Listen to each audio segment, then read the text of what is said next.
नमस्कार प्यारे साथियों, तो आज का क्लास आपके लिए जो कि मोस्ट इम्पोर्टेंट क्लास है और वही प्रश्न का चर्चा किया जाएगा यहाँ पे, जो प्रश्न सीधे आपके जो कि एग्जाम में आ जाएगा। क्लियर है। और ये चैप्टर स्टार्ट करने से पहले जितना भी ऑब्जेक्टिव है ना, यानी कि 2011 से लेकर के अब तक 2024 तक में जितना ऑब्जेक्टिव पूछ दिया गया इस चैप्टर से, टोटल यहाँ पे जो कि इसका बखान क्या हूँ और इसके साथ साथ बेसिक कॉन्सेप्ट भी इसका मैं जो कि देने का प्रयास करूंगा। तो सबसे पहले मैं जो इस क्लास को स्टार्ट करना चाहूँगा, बेसिक कॉन्सेप्ट से ही क्लास को स्टार्ट करना चाहूँगा, यानी कि मुख्य बातें इसके बारे में पहले जान लेते हैं। चैप्टर का नाम क्या है? चैप्टर का नाम है पाटलिपुत्र वैभवम। क्लियर है, ध्यान में रहना। अभी उस नगर को क्या कहते हैं? पटना कहते हैं। क्लियर है, ये आपका जो कि निबंध है, ध्यान रखना, ये आपका क्या है? निबंध है। आप समझिएगा इसका बेसिक कॉन्सेप्ट। सबसे पहली बात क्या, पाटलिपुत्र वैभवम, ये आपका क्या है? निबंध है। ये माइंड में सेट कीजिएगा। ऑब्जेक्टिव पूछेगा पाटलिपुत्र वैभवम क्या है, कहानी, निबंध, इस प्रकार से आपको जो कि दे देगा, तो आपको मारना निबंध मारना। ठीक है, देखिए है ना, ये पाटलिपुत्र की बात अगर किया जाए है ना, ये जो निबंध है प्राचीन नगरों, प्राचीन काल की बात करें तो प्राचीन नगरों में जो है, प्राचीन काल में ये पाटलिपुत्र नाम से जो कि बहुत प्रचलित था।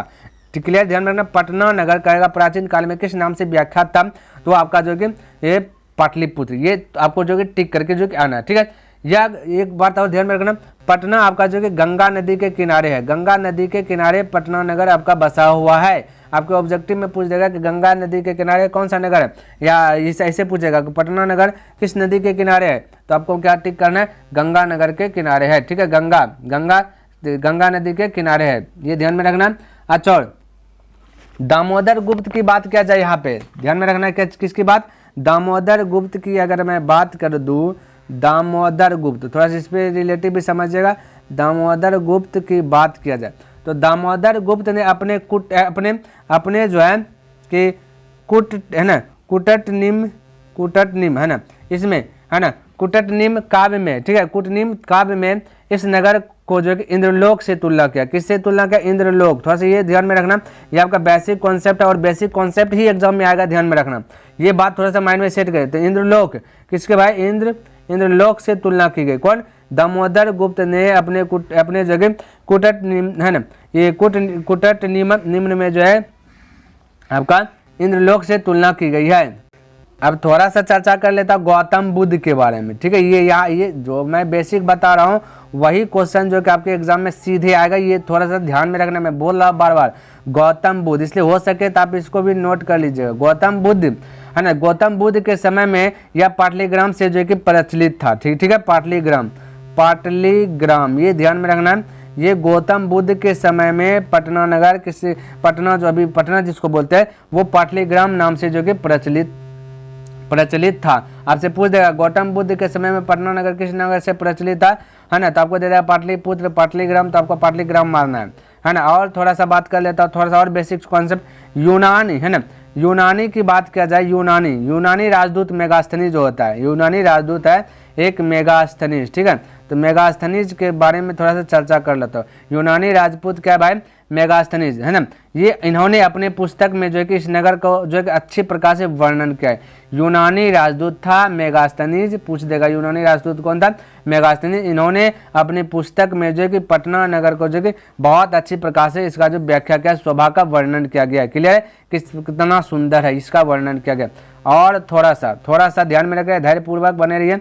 चंद्रगुप्त की भी बात कर लेता हूँ, थोड़ा सा इसमें चंद्रगुप्त की भी बात कर लेता हूँ, चंद्रगुप्त की भी भूमिका। ठीक है, तो चंद्रगुप्त के समय में रक्षा व्यवस्था उत्तम थी, यानी बहुत बढ़िया थी। चंद्रगुप्त मौर्य काल के समय में पटना का जो कि रक्षा व्यवस्था था वो बहुत अच्छा था, यानी उत्तम थी। क्लियर है, अच्छा ये हो गया। अशोक के समय में और अधिक थी, और अधिक उत्तम। किसके समय में?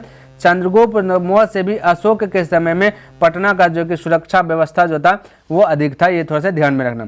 अच्छा, ये भी अशोक भी जान लिए। अब थोड़ा सा राजशेखर के भी बारे में जान लेते हैं। क्या चीज? राजशेखर के बारे में भी जान लेते हैं। तो राजशेखर ने अपने काव्यमीमांसा है ना, क्या चीज? राजशेखर का जो एक काव्यमीमांसा है, ठीक है, राजशेखर में है ना, काव्यमीमांसा नामक ग्रंथ, इसका एक राजशेखर ने एक ग्रंथ में लिखा है काव्यमीमांसा। इनमें जो कि इस नगर का शिक्षा है ना, शिक्षा का केंद्र था। उन्होंने कहा कि शिक्षा का केंद्र था। किन्होंने? राजशेखर ने अपने काव्यमीमांसा में लिखा है कि ये जो है आपका पटना है, पटना जो नगर है ये शिक्षा का केंद्र था। इन्होंने लिखा, कौन ने, किसने, राजशेखर ने। किसमें लिखा, काव्यमीमांसा में। और थोड़ा सा प्राचीन ग्रंथों में ध्यान में रखना, प्राचीन ग्रंथों की बात किया जाए तो ना, प्राचीन ग्रंथों में पुष्पपुर, क्या चीज भाई, पुष्पपुर, या इसी को बोलते कुसुमपुर, कुसुमपुर के नाम से जो कि जाना जाता था। पटना को, है ना, यानी पाटलिपुत्र को पुष्पपुर भी कहते हैं और कुसुमपुर भी कहते थे। कब भाई, प्राचीन काल में। अभी तो पटना बोल रहे अभी, है ना। और थोड़ा सा इस नगर की चर्चा जो कि, इस नगर की चर्चा मुद्रा राक्षस, किससे भाई, मुद्रा राक्षस नामक नाटक में भी मिलता है ना। इसके नाटक में भी इस नगर पटना का जो कि चर्चा मिलता है। मुद्रा राक्षस नामक में पटना का चर्चा मिलता है। थोड़ा सा और एशियाई की बात किया जाए, एशिया महादेश का सबसे लंबा, एशिया महादेश का जो सबसे लंबा है सेतु महात्मा, है ना, सेतु महात्मा गांधी नाम से निर्मित है। एशिया, ठीक है, ध्यान रखना, एशिया महादेश का सबसे लंबा सेतु महात्मा गांधी नाम से निर्मित है। ये थोड़ा सा माइंड में सेट कर लेना है। अगला और थोड़ा सा और बचा एक, है ना। देखिए यहाँ पर जो है ना बहुत चीज़ जो कि देखने लायक है, संग्रहालय, बहुत सारा चीज़ जो कि देखने लायक है। तो वो क्या, आपका उच्च न्यायालय है। ये माइंड में सेट रखना। आपको ऑब्जेक्ट 2 नंबर भी पूछेगा, उच्च न्यायालय पूछेगा, दर्शनीय स्थलों का नाम बताए तो उच्च न्यायालय बताना। उच्च न्यायालय, है ना, उच्च न्यायालय हो गया, सचिवालय हो गया, है ना, गोलघर हो गया, है ना। उसी प्रकार से चिड़ियाघर हो गया, है ना, चिड़ियाघर हो गया, है ना। उसी प्रकार से आपका महावीर मंदिर हो गया, बहुत सारा तारामंडल हो गया, बहुत सारा स्थलीय दर्शनीय स्थल है। ये भी थोड़ा सा आपको माइंड में लग करके जो कि आगे बढ़ना। और थोड़ा भाई, अब थोड़ा सा नोट करते जाइए ना, आपका फिर खुलासा हो जाएगा, है ना। यहाँ के 10वें गुरु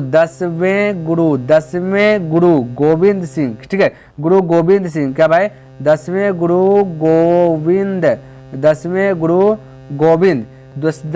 गोविंद सिंह का जन्म स्थान यही है, ध्यान में रखना। जो सिखों के धर्म स्थल गुरुद्वारा से प्रसिद्ध है। सिखों के किसके भाई, किसके साथियों, सिखों के, है ना, सिखों के धर्म स्थल गुरुद्वारा से ये प्रसिद्ध है 10वें गुरु गोविंद सिंह, ध्यान में रखना।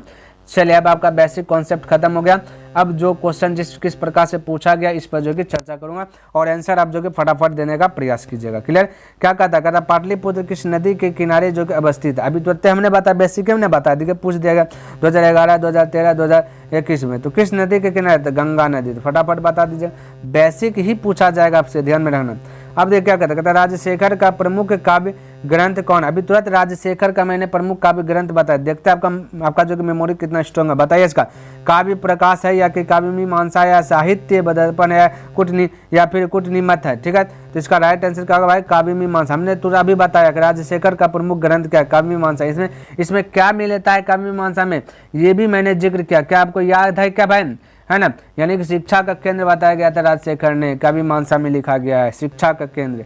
क्लियर। अगला क्या कहता है, पटना नगर की पाटली है ना, पालिका देवी कौन है। पटना नगर के पालिका देवी बताए, शीतला देवी, काली है या पटन देवी या फिर गौरी है। तो इसका राइट आंसर बताए 3 का, तो 3 का राइट आंसर हो जाएगा आपका, ये हो जाएगा 3 का 3 राइट आंसर। नेक्स्ट हो जाएगा पटन देवी। तो पटना नगर की पालिका देवी क्या है, पालिका जो देवी है वो पटन देवी है। चलिए अगला फॉल नंबर की बात किया जाए, कहता पटना में कौमुदी महोत्सव कब मनाया जाता था। पटना में कौमुदी एक महोत्सव होता है, त्यौहार होता है, बोला कब मनाया जाता था, ठीक है। तो ये वाला आपको बताना है, तो गुप्त वंश काल में या मुगल वंश काल में या फिर अशोक वंश काल में या फिर अंग्रेजों के समय में। तो इसका राइट आंसर बताया 4 का, फटाफट बोलिए। तो 4 का राइट आंसर ऑप्शन फर्स्ट हो जाएगा, गुप्त वंश काल में। क्लियर, गुप्त वंश के काल में। चलिए अगला प्रश्न, कहता कूटनीमत काव्य के कवि कौन है। कूटनीमत काव्य के कवि कौन है, ये तो हमने बताया, राजशेखर, दामोदर गुप्त, विशाखा, है ना, ये विशाख दत्त या फिर कालिदास। इसका राइट आंसर बताया। अभी तुरंत हमने कूटनीमत के बारे में चर्चा किया था, फटाफट बताया, बेसिक कॉन्सेप्ट में बताया। तो भाई बताइए, तो ये आपका क्या आ जाएगा, दामोदर गुप्त है। दामोदर गुप्त, हमने बताया कि दामोदर गुप्त ने अपने कूटनीम काव्य में इस नगर को क्या बोला, इंद्रलोक से तुलना किया गया। ये इसी में किससे, इंद्रलोक बोल दिया गया इस नगर को, समझ जाइए। अब नेक्स्ट क्वेश्चन पाटली है ना, पाटलिपुत्र पटना के नाम से कब से प्रसिद्ध हुआ? कहता है पाटलिपुत्र जो कि पटना के नाम से कब प्रसिद्ध हुआ है ना, तो मुगल वंश के काल में कब से प्रसिद्ध हुआ ये बोला, मुगल वंश के काल में या गुप्त वंश के या मध्य काल में या अंग्रेजों के शासन काल में? तो इसका राइट आंसर बताया 6 का राइट आंसर क्या जाएगा, तो ऑप्शन नंबर सी हो जाएगा, यानी मध्य काल में। मध्य काल में जो कि पाटलिपुत्र पटना के नाम से प्रसिद्ध है, तो ये ध्यान में रखना, मध्य काल जो है चला है ना, मीडियम वाला जो बीच वाला होता है। अगला प्रश्न, कौमुदी महोत्सव किस ऋतु में मनाया जाता था? चलिए अब ये वाला बताया, कौमुदी महोत्सव किस ऋतु में, वसंत ऋतु, वर्षा ऋतु, ग्रीष्म ऋतु या शरद ऋतु? फटाक से टिक मारिए, सही टिक मारिए। 7 का क्या जाएगा, तो ऑप्शन नंबर डी हो जाएगा, शरद ऋतु में कौमुदी महोत्सव मनाया जाता था। अगला प्रश्न देखिए 8 नंबर प्रश्न, कहता कि पाटल पुष्पों की है ना पुतलिका रचना के आधार पर पटना का कौन सा नाम है? तो ये बताना, पुष्पपुर, कुसुमपुर, पाटलिपुत्र या फिर पटना। तो फटाक से इसका राइट आंसर पता है 8 का क्या हो जाएगा, ऑप्शन नंबर सी हो जाएगा पाटलिपुत्र। ठीक है, तो पाटल पुष्पों की पुतलिका रचना के आधार पर क्या नाम है, पटना का कौन सा नाम है, पाटलिपुत्र। थोड़ा सा माइंड में सेट कर रखिएगा इस चीज, क्लियर है। अगला प्रश्न कहता है मेगास्थनीज पटना किस है ना किसके समय में आया था? मेगास्थनीज जो पटना किसके समय में, अशोक के समय, मुगल वंश काल में या फिर चंद्रगुप्त मौर्य के या फिर अंग्रेजों के समय में? तो फटाक से 9 का आंसर बोलिए। 9 का ऑप्शन नंबर सी करेक्ट हो जाएगा, चंद्रगुप्त मौर्य काल में जो कि मेगास्थनीज पटना आए थे। अगला कहता है सरस्वती का कुल गृह कौन सा महानगर था? भागलपुर, नालंदा, पाटलिपुत्र या दरभंगा? अब पटना के बारे में पढ़ा रहे तो पाटलिपुत्र ना होगा, ऑप्शन नंबर सी मार दीजिए ना, पाटलिपुत्र मार दीजिए। क्या मार दीजिए, पाटलिपुत्र 10 का, क्लियर है। अगला प्रश्न देखिए 11 नंबर, क्या कहता है, कहता है परिभूत पुरंदर स्थानम किस संज्ञा है ना, कहता है कि संज्ञा किससे दी गई है? पाटलिपुत्र नगर से या गुप्त वंश से या बुद्ध से या फिर मुद्रा राक्षस से? तो 11 का बताया फटाक से, तो ऑप्शन नंबर ये हो जाएगा पाटलिपुत्र नगर, क्लियर है। अगला प्रश्न की बात कर लेता हूँ 12वां नंबर, तो कहता है गुरु गोविंद सिंह का जन्म स्थल कहाँ है? गुरु गोविंद सिंह अभी तुरंत हमने बताया, बोले पाटलिपुत्र कल है ना, पाटलिपुत्र या कलिंगम या फिर है ना उत्कल प्रांत में या फिर इनमें से कोई ना? अभी तुरंत हमने बताया पाटलिपुत्र, गुरु गोविंद सिंह जो 10वें गुरु गोविंद सिंह है ना, तो पाटलिपुत्र ऑप्शन नंबर ये हो जाएगा 12 का, क्लियर है। चले अगला प्रश्न की चर्चा कर लेता हूँ, तो क्या कहता है यूनान का राजदूत कौन था? मेगास्थनीज, फायान या फिर हेनसोंग या फिर इतिसोंग? तो बताइए इसका राइट आंसर क्या होगा, ये भी मैंने बताया। 13 का ऑप्शन नंबर क्या जाएगा, फर्स्ट हो जाएगा मेगास्थनीज। यूनान का यूनानी राजदूत बताए थे मेगास्थनीज है। इन्होंने क्या किया अपने पुस्तक में, यानी इस नगर को बहुत अच्छी प्रकार से दिखाया गया, शोभा का वर्णन किया गया। मेगास्थनीज जो कि यूनान का था, है ना। कहता किसके काल में पाटलिपुत्र की रक्षा व्यवस्था उत्कृष्ट थी? अब बोला किसके काल में, फिर ये बताना चंद्रगुप्त मौर्य के काल में या समुद्रगुप्त या फिर कुमारगुप्त या फिर इनमें से कोई ना? अब बताइए किसके काल में। ये क्वेश्चन मैंने बताया, बेसिक में बताया कि किसके काल में, फटाक से बताया, यानी कि चंद्रगुप्त मौर्य के काल में। क्या चीज़ भाई, चंद्रगुप्त मौर्य के काल में, ध्यान में रखना, बहुत अच्छा था इसका रक्षा व्यवस्था, क्लियर है। ध्यान में रखना किसके काल में, चंद्रगुप्त मौर्य के काल में जो है कि है ना ये रक्षा व्यवस्था जो है कि पाटलिपुत्र का बहुत अच्छा था, और इससे भी अधिक था अशोक। तो अशोक तो आपका ऑप्शन में देवे नहीं क्या, तो अशोक कैसे मारना है, क्लियर है। ध्यान में रखना अशोक में भी इससे बेहतर था। चले बोले दामोदर गुप्त ने किस काव्य की रचना की थी? बताए काव्य मानसा या मुद्रा राक्षस या मृक्ष है ना, या फिर मृक्षक टिक या फिर कुटनीमत? तो बताए दामोदर गुप्त वाला तो हमने बताया, अभी तुरंत इसमें भी क्वेश्चन आया था दामोदर गुप्त वाला। तो राइट आंसर क्या होगा 15 का, फटाफट बोलिए। तो ऑप्शन नंबर डी हो जाएगा कुटनीमत, ठीक है, ध्यान में। चलिए अगला प्रश्न 16वां नंबर, कहता पाटलिपुत्र वैभवम है ना अनुपात में, कहता पाटलिपुत्र वैभवम अनुपात में किस शहर का वर्णन है? कहता इसमें किस शहर का वर्णन है, बताइए। तो भागलपुर या फिर वाराणसी या पटना पे इलाहाबाद? भाई पटना है तो पटना है, पाटलिपुत्र का ही दूसरा नाम पटना है। चले कहता है पाटलिपुत्र किस प्रांत की राजधानी? बिहार, केरल, झारखंड, पश्चिम बंगाल? है सब क्वेश्चन पूछा गया, देखिए 20 में 13 में।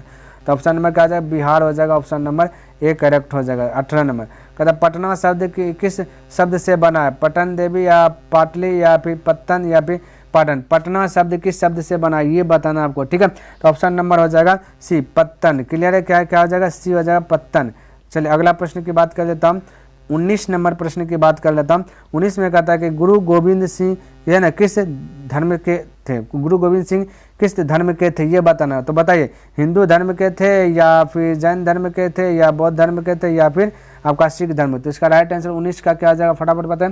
तो 19 का राइट आंसर की बात किया जाए तो 19 का राइट आंसर ऑप्शन नंबर है भाई, क्या आ जाएगा 19 का right answer option number D हो जाएगा सिख। तो गुरु गोविंद सिंह किस धर्म के थे? तो सिख धर्म के। चलिए अगला प्रश्न देख लेता हूँ 20 नंबर, फटाफट देखिए क्वेश्चन पर जिक्र कर लेता हूँ। कहता है कि पटना है ना, कहता पटना में गंगा नदी पर कौन सेतु है? पटना में गंगा नदी पर कौन सेतु है? राजेंद्र सेतु या धनुष सेतु या गांधी सेतु या फिर जगजीवन सेतु। तो राइट आंसर बताइए 20 का राइट आंसर क्या आ जाएगा, 20 का राइट आंसर बताइए ऑप्शन सी हो जाएगा गांधी सेतु, है ना। चलिए अगला 21 नंबर। 21 नंबर क्या कहता है, कहता है कि गोल घर कहाँ है। ये तो भाई सबको पता होना चाहिए गोल घर कहाँ है। तो बोले दरभंगा, पटना में, भागलपुर में या फिर गया। भाई पढ़ा रहे पटना वाला, पटने में ना होगा, तो ऑप्शन नंबर बी करेक्ट हो जाए। 22 नंबर देखिए, तो वाहिनी का अर्थ क्या होता है, वाहिनी का अर्थ आग या हवा या पानी फिर आकाश। तो इसका राइट आंसर क्या आ जाएगा 22 का, फटाफट बोलिए 22 का ऑप्शन नंबर ए आग। तो वाहिनी का मतलब होता है आग। अगला कहता है सिखों के 10वें गुरु कौन थे। भाई गुरु नानक है, गुरु या फिर गुरु तेग बहादुर है, या फिर गुरु गोविंद सिंह है, गुरु रामदास। सिखों के 10वें गुरु गुरु है ना गुरु गोविंद सिंह। हमने अभी तो लास्ट में बेसिक में हमने बताया था, ऑप्शन नंबर सी करेक्ट हो जाएगा 23 का। क्लियर है। चलिए अगला प्रश्न देख लेता हूँ। 24 नंबर कहता पटना में हमेशा युद्ध, आग और बाढ़ का भय रहेगा, किसने कहा था। भगवान बुद्ध ने, या भगवान महावीर ने, या चंद्रगुप्त मौर्य ने, या फिर मेगास्थनीज। तो राइट आंसर बोलिए 24 का क्या हो जाएगा। तो फटाफट बोलिए, तो ऑप्शन नंबर ए हो जाएगा भगवान बुद्ध ने कहा था कि पटना में जो है ना हमेशा के लिए आग है ना युद्ध, आग और बाढ़ का भय बना रहेगा। क्योंकि बाढ़ का भय इसलिए बोला क्योंकि गंगा नदी देखा, आग इसलिए बोला क्योंकि नगर बनेगा, है ना, ढेर आदमी रहेगा वहाँ पे, और युद्ध इसलिए बोला जब जहाँ ढेर आदमी वहाँ पे झगड़ा होने का संभावना ज़्यादा रहता है। अगला देखें क्या कहता है, कहता है कि मध्यकाले पाटलिपुत्रम वर्ष, है ना, पाटलिपुत्रम वर्ष सहस्त्र परिमितम, है ना, जीर्णतामन भूत रेखांकित पद का निम्न में कौन सा है। तो बोलिए इसको कहता है रेखांकित पद दिया गया, हालांकि यहाँ पे रेखांकित नहीं लिया। तो इसका कुत्र है, कदा है ना, कि दृश्य है, या फिर किम है। तो बोलिए 25 का आंसर क्या होगा। तो 25 का राइट आंसर क्या होगा। तो ऑप्शन नंबर बी होगा कदा। यहाँ पे रेखांकित चित्र दिखे कहाँ पे दिया गया, थोड़ा मध्य काले में रेखा है। क्लियर, ध्यान रखना किसमें, मध्य काले में। अगला प्रश्न देखिए 26 नंबर। कथा ग्रामो अयम महानगरम भविष्यति किंतु कलहस्य अग्निदाहस्य, है ना, जलपुरस्य सर्वदाक्रांतम भविष्यति। यह कहता है कि किन की उक्ति है, भगवान बुद्ध की, या भगवान महावीर, या चंद्रगुप्त, या फिर समुद्रगुप्त। बताइए आग पानी बाढ़ क्या है 26 का राइट आंसर। तो ऑप्शन नंबर ए हो जाएगा भगवान बुद्ध ने बोला था। चल अगला 27 नंबर कहता पटना नगर की पालिका देवी, ये तो अभी तो तय आया था क्वेश्चन। तो शीतला देवी, या दुर्गा देवी, या पटन देवी, या फिर माँ काली। तो बताइए फटाक से 27 का ऑप्शन नंबर सी, अभी तो बताए थे पतन देवी। ठीक है। चलिए अगला प्रश्न 28 नंबर देखिए निकलता भाई। चलिए 28 नंबर देखिए पूछा गया, कहता है कि गोविंद सिंह, है ना, सिख संप्रदाय से गुरु आसित रिक्त स्थान को भरे। 10मम प्रथम अष्टम पंचमम। तो गुरु गोविंद सिंह कब में, सिख संप्रदाय कब में गुरु, 10वें गुरु यानी 10म।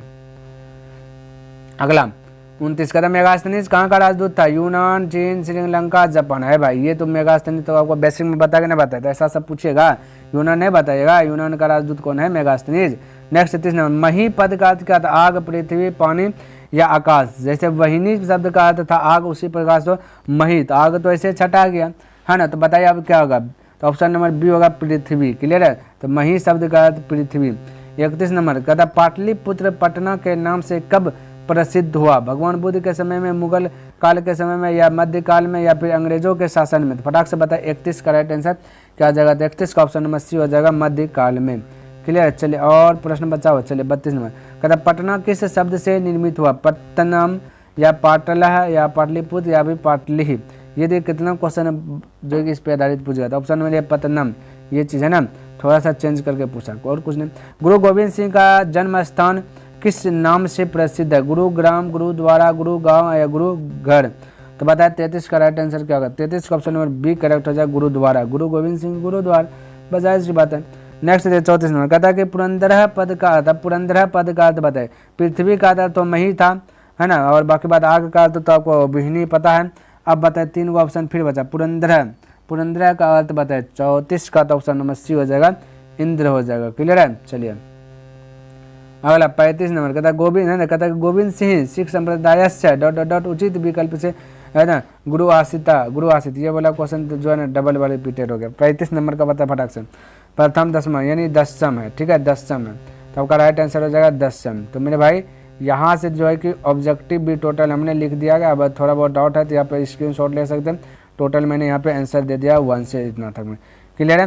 तो प्यारे साथियों मेरा जो एक टारगेट था ना कि जो भी आपका पाटलिपुत्र वैभवम पाठ से क्वेश्चन पूछा गया है और आने की संभावना है, तो बेसिक कॉन्सेप्ट में भी हमने बताया। तो उम्मीद करता हूँ कि आप अच्छी प्रकार से को लर्न कर लिए होंगे और नोट कर लिए होंगे या फिर स्क्रीनशॉट खींच करके रख लिए होंगे, है ना। तो कैसा लगा वीडियो कमेंट करके अवश्य बता। पसंद आए तो इस वीडियो को लाइक कर दीजिए, सब्सक्राइब नहीं किए तो इस चैनल को सब्सक्राइब कर दें और बने चलिए तो अपने मित्रों के साथ भी इसे शेयर कर दें। तो चलिए मैं नेक्स्ट दिन मिलता हूँ इनसे आगे लेकर के, तब तक के लिए धन्यवाद। जय हिंद, जय भारत।